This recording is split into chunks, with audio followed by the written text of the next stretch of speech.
Hello everyone, Gary from the Pines Career Services doing a video today on the professional summary. Does it need to be on the resume? I actually tried to make this video earlier this afternoon, and there's somebody in my neighborhood, not sure who it was, but they're shoveling snow, and it was so loud that it was getting into the office and it just wrecked the audio. I can only assume it was like some sort of bionic shovel where you're picking up like hundreds of pounds of snow at a time, and like sparks are flying when it hits the asphalt. It actually snowed earlier this evening, so hopefully the bionic shovel doesn't make another appearance, but if it does, we'll get through it one way or the other. I also invite everyone to check out the description box below where you can see the link to our company. And I don't want to get too much into our services, but we do offer resume writing, interview preparation, and check out the website and schedule a free consultation with me. We can certainly discuss if my services are right for you. And we're especially priced right for entry-level college grads. I think we offer the most competitive pricing and definitely the most personalized service. So do check us out, and I look forward to speaking with you further. Now, on to the subject today, the professional summary. Should it be on your resume? The answer is yes. Why is that? Well, for one thing, you have to look at the reader's perspective on resumes. And chances are the resume reader is going to be an HR, it's going to be a recruiter. They're burned out, they're looking at 300, 400 resumes a day, and they have one question on their mind before they open your resume, and that is this person qualified from my point of view, where I can shortlist their resume to the manager, or better yet, recommend an interview? And they're going to see that information in the professional summary. In fact, I believe the professional summary is about 80% of the resume's value. Kind of like a newspaper article. When you read a newspaper article, you're looking at the lead paragraph for the who, what, where, when, why. And if you're hooked on the article at that point, you're going to read the rest of the information. But the most important information is at the top because they want you to read further. The resume is no different. The information at the top is only there to get you kind of hooked and like, oh, okay, this person's interesting. Let's see. Let's look at the companies they've worked at. Let's see what kind of skills they used in the previous companies, etc. But it all starts with that professional summary, grabbing their attention.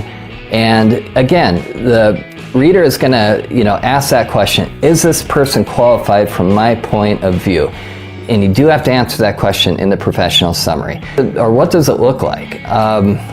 My preference, and there's different ways of going about it. First of all, it needs to be at the top. I just want to get that all the way. It definitely needs to be on the top. Sometimes I see it on like a sidebar in a different column, or on the very bottom. Absolutely the wrong place to put it. It does need to be up top where they can see it straight away. Now, my preference is just having an opening paragraph, just saying, hello, I have this many years experience.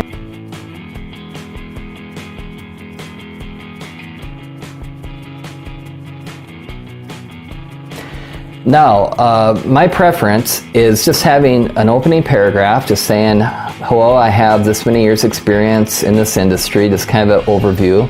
And then about 5 to 7 bullet points if you're, let's say, junior, mid-range level. Now, if you're at senior level, it's going to be a little bit longer because you're going to include more information. Chances are, if you're applying for a senior level position, you're going to be wearing many hats, so you do have to address that in the professional summary.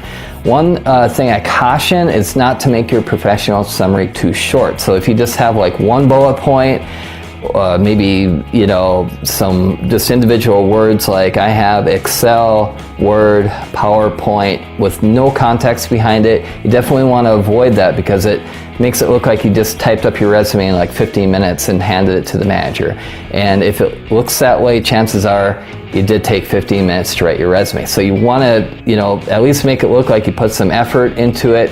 And moreover, more importantly, put some context behind your skills. Also, a lot of people leave this out. You want to put in your accomplishments on your resume. This is something a lot of job seekers leave off their resume, but think of some highlights that you've had in your past experience and definitely add them. And numbers are great, especially when it comes to saving money.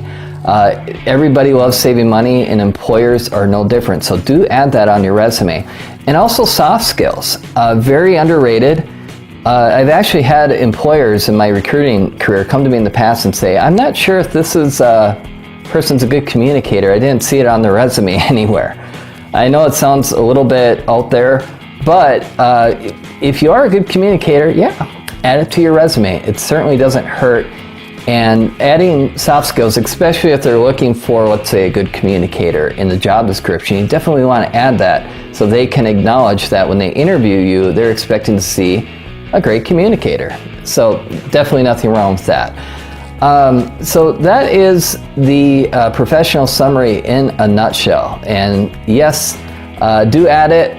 And if you have any questions, feel free to ask in the comments. So thank you for watching the video. Please like, share, and subscribe. I still haven't come up with a catchy sign-off yet. I'm hoping to do that someday, but until I do that, we'll just say good night for now. And look forward to bringing some more videos in the future, and I really hope you find this content helpful. For now, good day.